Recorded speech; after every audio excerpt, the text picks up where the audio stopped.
be brief. The first has to do with the people-centeredness. People, we are all centered into three systems, three environments, and we don't have a choice of opting out. We're centered in our social systems, we're centered in our natural environment, life-supporting properties, and we're centered in the spaces and interactions created by the internet. And it's that interconnection that has to be managed. Now, I'd like to remind you a point that was made earlier by Vince Cerf at the very end about the importance of trying to reach international agreements over performance, behavior, ethics, and so forth. And here's the good news. We do have a viable set, give or take, of international agreements on relations among states, on even cybercrime, and on and on and on. There's a corpus of experience and record.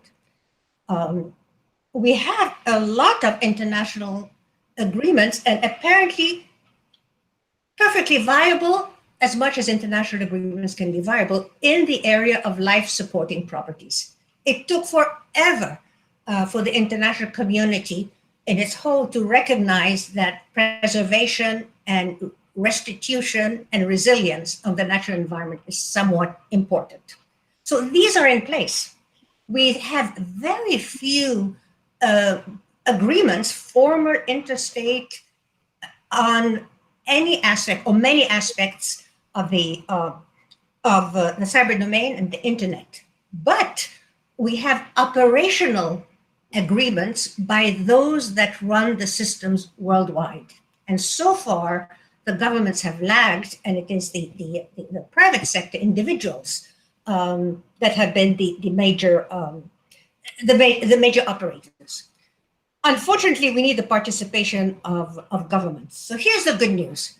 The legacy that we have from agreements on political behavior and social behavior, that space, and the legacy we have about the natural environment has created a context for international agreements on performance on the internet that has some interesting properties. One, expert opinion is valued, and it is brought in and integrated. Second, representatives of civil society are considered to be legitimate and are sought after. Third, any agreement requires consensus, so we have built-in consensus. And finally, by definition, the stakeholders are involved. So this didn't happen overnight. This evolved very gradually. So all things considered, when we begin to think about international agreements in the context that Vince Cerf mentioned, we have a foundation, really a solid foundation to move on. My second point, and again, I will try to be very brief, is about the people-centered economy at the social level. Keeping in mind that people-centered means individual behavior. We have to worry about individuals. One of the least appreciated concepts when we think about alternatives to what we now have is to think about satisficing instead of maximizing. All of our models, our best economic models in the field, with a plural, is based on more, on expansion, on maximization, and we haven't given satisficing enough credit. In fact, we're not quite sure how to develop metrics of what the equations would look like.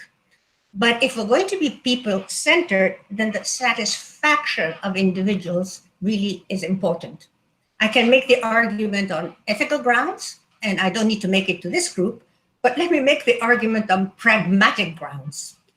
It is much more likely to have a people-centered society with people that are more satisfied rather than less, that appreciate their involvement in the process rather than being herded, and that believe that ultimately there is a formula for justice and a formula for fairness. So just from the point of view of pragmatism,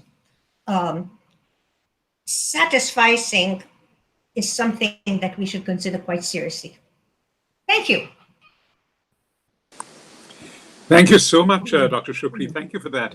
Again, looking at the perspective of 75 years of United Nations, we've really moved from a state-centric model to a person-oriented model. We've had the Human Development Report.